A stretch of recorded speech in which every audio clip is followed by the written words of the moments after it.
Fourth views, चौथा विचार, बाकी नमस्कार, मैं उपेंद्र कश्यप। आप देखना शुरू कर चुके हैं फोर्थ व्यूज। लोकसभा का चुनाव है और राजनीतिक विश्लेषण का यह बड़ा मंच है।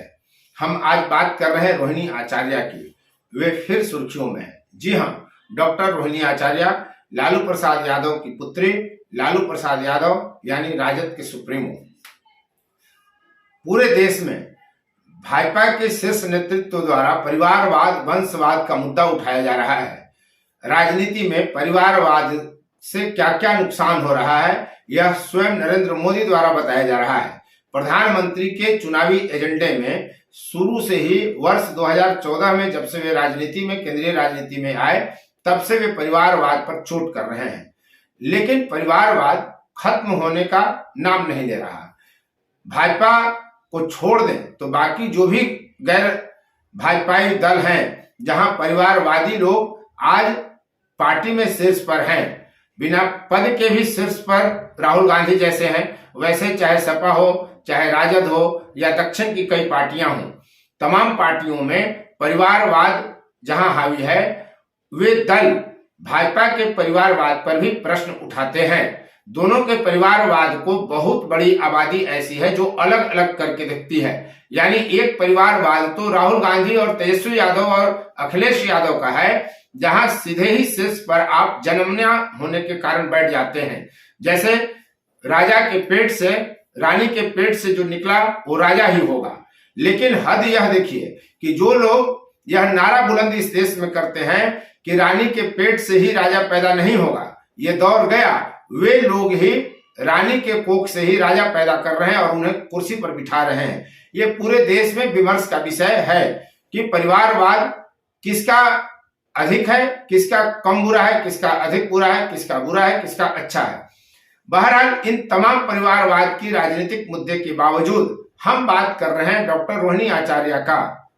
हम इस वीडियो में इसी बात पर विश्लेषण कर रहे हैं। क्या राजद में लालू प्रसाद यादव के बाद उनकी पत्नी राबड़ी देवी मुख्यमंत्री बनती है, सीधे किचन से उठाकर मुख्यमंत्री बना दी गई? ये एक परिवारवाद का नमूना उदाहरण है। ठीक वैसे ही जैसे राजस्थान में किचन से उठाकर गोलमा देवी को मंत्री बना दिया गया था। उसके बाद उनकी बड़ी बेटी मीसा भारती संसद की शोभा बढ़ा चुकी हैं, वो तीसरा स्थान है इस परिवार में। चौथे स्थान पर तेज प्रताप यादव है जो राजनीति में है, तेजस्वी यादव हैं, उप मुख्यमंत्री बने, दोनों पुत्र उनके मंत्री रहे हैं।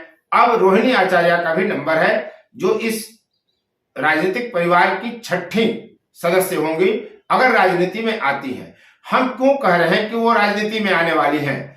आपको याद होगा कि फोर्थ व्यूज पर हमने उनका एक इंटरव्यू भी चलाया था, जब वे अपने ससुराल बिहार के औरंगाबाद जिला के हिच्छन बिघा गांव में आई थी अपने ससुर के श्राद्ध बरसी पर, और तब उन्होंने कहा था कि राजनीति में आने में उनकी कोई रुचि नहीं है। लेकिन याद करिए कि जब जन विश्वास यात्रा पटना में होता है और तेजस्वी यादव समेत तमाम राजनीतिक दल के नेता वहां मौजूद रहते हैं, तो वहां पर लालू प्रसाद अपने संबोधन के समय रोहिणी आचार्य के बारे में कहते हैं कि देखिए, यही मेरी बेटी है, रोहिणी आचार्य है, जिसने किडनी दी है और मेरा जीवन बच सका। वो एहसान की मुद्रा में, आभार व्यक्त करने की मुद्रा में लालू प्रसाद यादव अपनी बेटी की तारीफ करते हैं।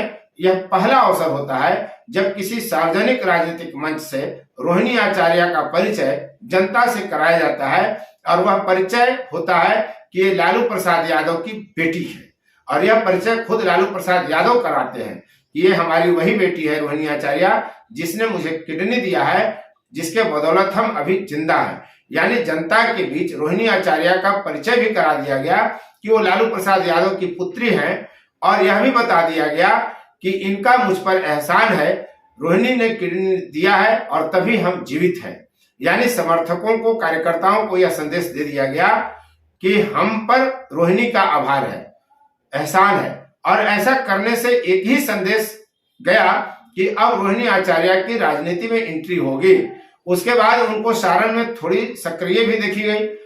दूसरी तरफ एक्स पोस्ट पर आते हैं लालू प्रसाद राबड़ी देवी के सबसे निकटस्थ जो एमएलसी हैं सुनील कुमार सिंह, बिस्कोमान के अध्यक्ष रह चुके हैं और वे कहते हैं कि पिता के प्रति अगाध प्रेम, श्रद्धा एवं समर्पण की प्रतिमूर्ति हैं डॉक्टर रोहिणी आचार्य।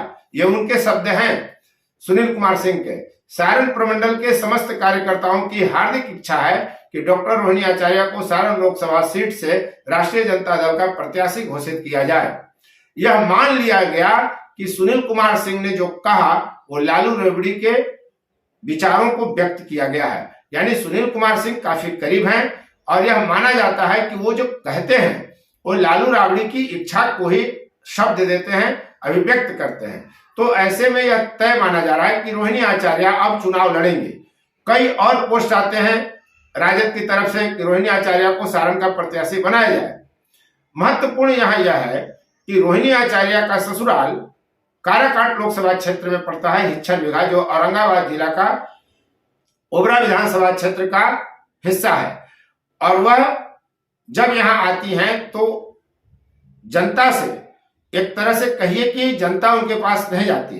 जो राजद के कार्यकर्ता हैं, नेता हैं, वो कुछ हद तक जाते हैं, लेकिन तब भी गाहे बगाहे यह चर्चा होती रही है कि क्या काराकाट लोकसभा क्षेत्र से या ओबरा विधानसभा क्षेत्र से रोहिणी आचार्य चुनाव लड़ेंगे।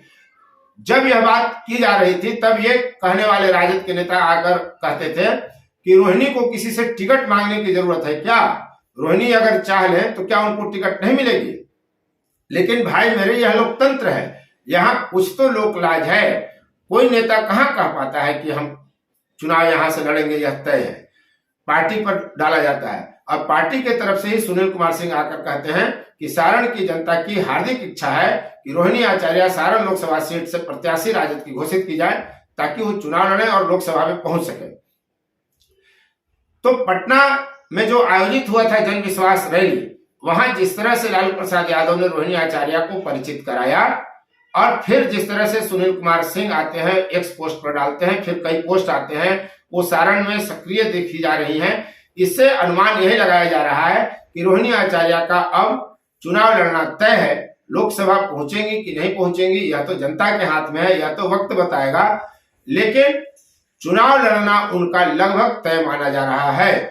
राजद, कांग्रेस, भाकपा माले अभी गठबंधन में है, महागठबंधन है बिहार में, केंद्रीय स्तर पर इंडी गठबंधन है। इनकी बीच सीट शेयरिंग के फार्मूले पर बातचीत चल रही है। जल्द ही सीटों का ऐलान होगा।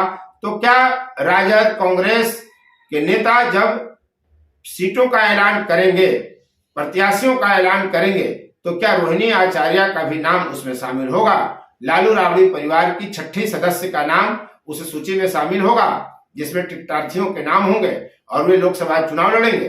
वक्त बताएगा कि क्या होगा, लेकिन हमारी नजर इस पर है। और फोर्थ व्यूज ने कई बार यह कहा है कि अंततः रोहिणी आचार्य राजनीति में आएंगे, जिस तरह से उनकी सक्रियता देखते बनती है।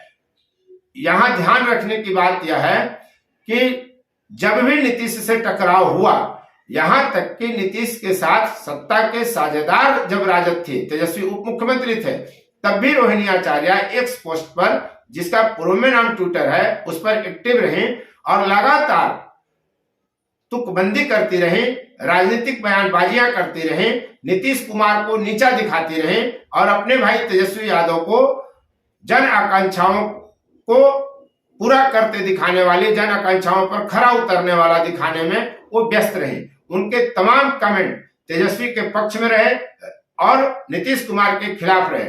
भाजपा पर भी वो चोट लगातार करती हैं।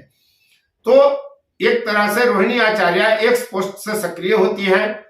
ससुराल जब आती हैं तो फुर्तगुज को कहती हैं कि राजनीति में आने की रुचि नहीं है, लेकिन अगर जब जनता कहेगी तो देखा जाएगा। अब जनता तो कह नहीं रही, पार्टी कार्यकर्ता की इच्छा है, यह उनके नजदीकी सुनील कुमार सिंह बता रहे हैं। तो निश्चित रूप से रोहिणी आचार्य ने यह संकेत दिया था, यह कहकर कि जनता चाहेगी तो हम देखेंगे। तो अब जनता के इस बहाने को, सुनील कुमार सिंह के बहाने जनता की अभिव्यक्ति की जा रही है और अब माना यही जा रहा है कि रोहिणी आचार्य चुनाव निश्चित रूप से लड़ेंगे। तो लालू राबड़ी परंपरा में छठे सदस्य का स्वागत करने के लिए बिहार की जनता तैयार है।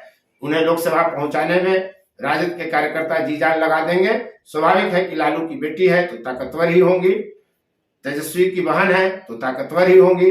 राजद में लगभग सुप्रीमो के समकक्ष, उनकी बात को तेजस्वी भी खारिज नहीं कर सकते, बड़ा प्यारा भाई है। तो ऐसी स्थिति में एक और राजनीतिक परिवार का सदस्य जन्मना शक्ति लेकर चुनावी मैदान में आने की तैयारी में है। आप स्वागत करिए। परिवारवाद का मुद्दा अपनी जगह है।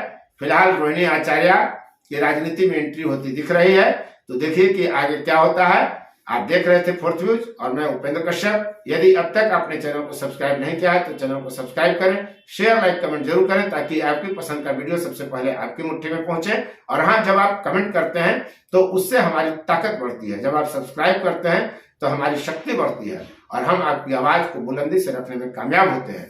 धन्यवाद। फोर्थ व्यूज, चौथा विचार, बाकी फिर